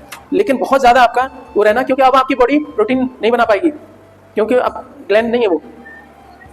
तो मैं बात कर रहा था उस छोटू की, वो क्या कर रहा है, पूरे दिन आपका पानी लाता रहता है, और आपकी भी क्या है, देखो सामने वाला कहाँ पे आपका आजमाइश करता है, अपने से थोड़ा उस पे रहे, तुम उसको नहीं बुलाओ, झूठ सा घूम रहा है, तुम क्या करो, छोटू दे रहा ना, अबे भाई उसको बूढ़े को बुला लेना। मेरा उल्टा रहता है, ध्यान रखना, जो आरामी होते हैं ना, मैं उन पे काम नहीं करवाता हूँ, सॉरी जो काम अक्सर करते रहते हैं उन पे नहीं करवाता हूँ, मुझे दिखता है ये झूठ है, ये मानेगा नहीं, उसी को उठाता हूँ। अब ऐसा नहीं कि किसी को उठा रहा हूँ तो ये मैं मान रहा हूँ आरामी है, नहीं है, ठीक है। चलो, कहने का मतलब क्या है सर, आपके कारखानों में बालकों के नियोजन की प्रतिशत बना दिया गया, 24 आर्टिकल क्या था सर। अब यहाँ से शुरू हो जाएंगे, चारों के चारों क्या है आपके, धार्मिक स्वतंत्रता का अधिकार, जल्दी निपट रहा है, कोई दिक्कत नहीं आपका, ये लास्ट है क्या है, अंतःकरण की और धर्म को अबाध रूप से मानने, आचरण करने और प्रचार करने की स्वतंत्रता दी गई है आपके आर्टिकल 25 में। आपका 25वें नंबर पे क्या था सर, आपका नोट्स थी ना, आपकी नाक क्या धर्म है ना।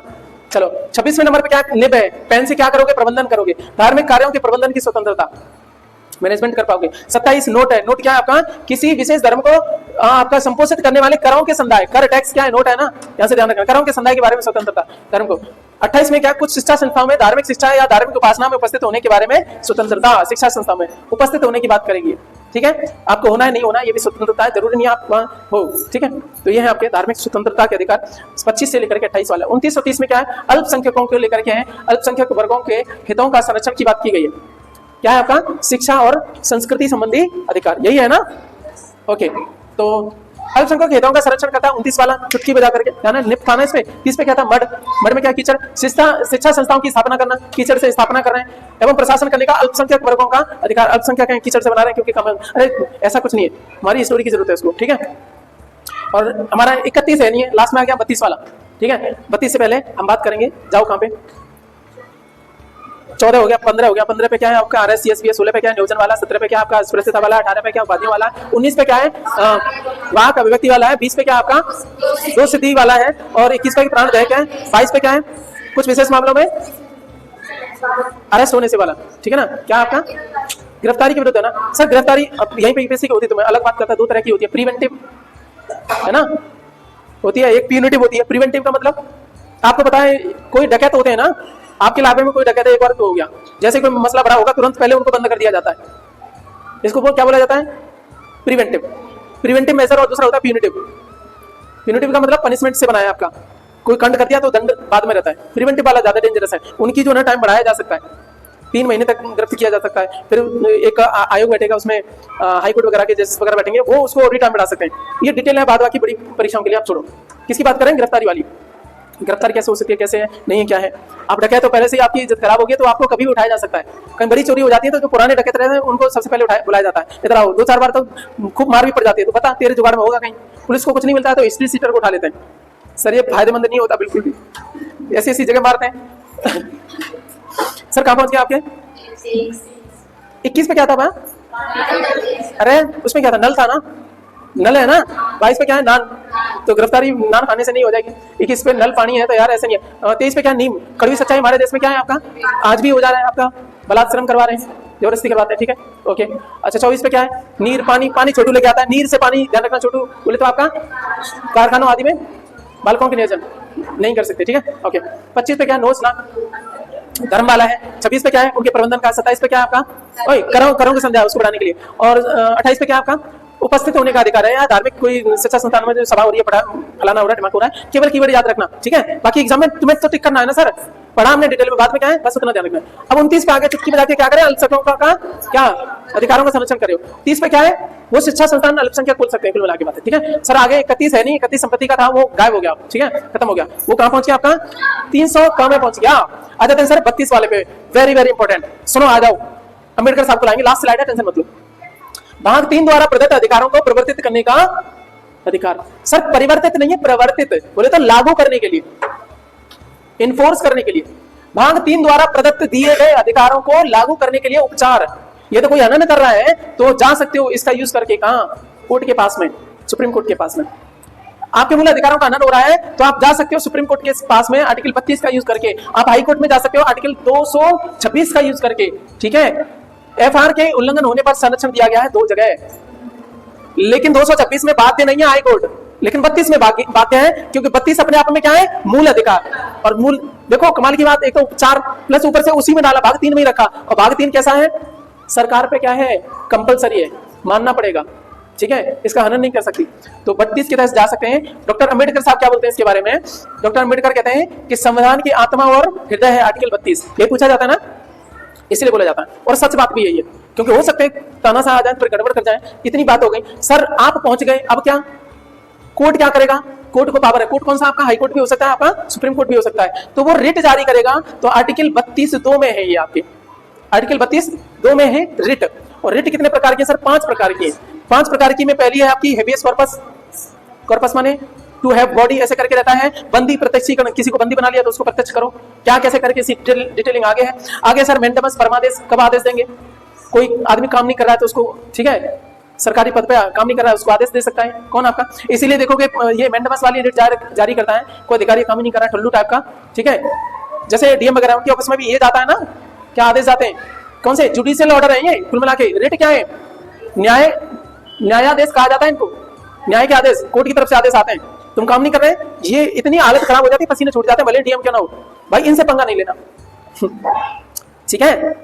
तो परमादेश हो गए। उसके बाद में प्रोहिबिशन, प्रोहिबिशन क्या क्या होता है, बड़ा कोर्ट छोटे कोर्ट के क्या करेगा, अपनी औकात से बाहर निकल करके डिसीजन दे रहा, वो कहेगा रोको इसे, तुम्हारे काम का नहीं है। सर्टिफिकेट क्या है, गलती से डिसीजन तो दे दिया, इधर लाओ हम सर्टिफाई करेंगे, हालांकि तुम्हारा मसला नहीं था, तो ये हो गया सर्टिफिकेट, प्रतिषेध वाला, सॉरी उस उत्प्रेषण वाला, प्रतिषेध ये है प्रोहिबिशन वाला। इंग्लिश में याद रखो तो ज्यादा सही है, ठीक है। अरे वहां तो दोनों में मिलेगा ना, क्या टेंशन है, ठीक है। इधर आ जाओ फिर आपका कोवरंटो। कोवरंटो का मतलब क्या, अधिकार परीक्षा। कई बार क्या होता है कि तुम एक काम कर नहीं सकते थे, तुमने कर दिया, तो वो पूछेगा हाँ कौन सी औकात से तुम ये कर सकते थे या नहीं कर सकते थे, कोवरंटो अधिकार परीक्षा। ये 5 प्रकार के। क्रम कैसे याद रखोगे, HMPCQ, ऐसे याद रखें, हम पीसी क्यों, हम पागल क्यों, ठीक है, ये ध्यान रखना, क्रम में याद रहेगा, ठीक है। अब ये बताओ एच से क्या है, हेबियस कॉर्पस, हाँ म से मेंडेबस, सी से प्रोहिबिशन, सी से सर्टियोररी और क्यू से को वारंटो। याद रहेगा। अभी इनकी डिटेलिंग अगली क्लास में रिट पढ़ेंगे, ठीक है, फिर आपकी जानकारी होगी। ये क्लासेस थोड़ी डिटेल होनी चाहिए क्योंकि यहाँ से वास्तविक रूप से आप एजुकेट हो रहे हो, क्योंकि अभी ये धरातल पे जाओगे ना, ये तो आपके अधिकार है, आप ही के लिए है ये, ठीक है। तो ये हो गया आपके, कोई दिक्कत। तो को वारंटो हो गया। अच्छा, पी से रह गया, पी से प्रोहिबिशन, सी से सर्टियोररी और क्यू से को वारंटो, ठीक है। तो ये आपकी रिट है जो कब आपका जारी होती है, कोर्ट आपका जारी करता है। यदि आपके मूल अधिकारों का हनन हो रहा है तब आप कोर्ट में जाते हो तो कोर्ट आपका जारी करता है, ठीक है। इनमें अंतर भी है। कौन आपका ये रिट अधिकार था किन के पास में ज्यादा है, मूल अधिकारों को लेकर के, केवल मूल अधिकारों को लेकर के रिट जारी कर सकता है सुप्रीम कोर्ट, लेकिन जो हाई कोर्ट है मूल अधिकारों के लिए तो जारी कर ही सकता है, साथ में किसी अन्य मामलों के मामले में भी जारी कर सकता है। तो रिट अधिकार था हाई कोर्ट की ज्यादा है, सुप्रीम कोर्ट की कम है। लेकिन एक चीज ध्यान रखना, यदि तुम हाई कोर्ट में गए तो हाई कोर्ट मना भी कर सकता है, वो बाध्य नहीं मूल अधिकारों को लेकर के, क्योंकि गारंटर कौन है, हाई कोर्ट नहीं है, सुप्रीम कोर्ट है। सुप्रीम कोर्ट बात है, उसको ही काम करना पड़ेगा किसी का मूल अधिकार का हनन हो रहा है तो, ठीक है। तो उम्मीद है आपको चीजें समझा पाया होगा, ठीक है। रिवाइज करते रहेगा, खुश रहेगा, ख्याल रखिएगा, एग्जाम में अच्छे नंबर से पास होएगा। आज के लिए बस इतना ही।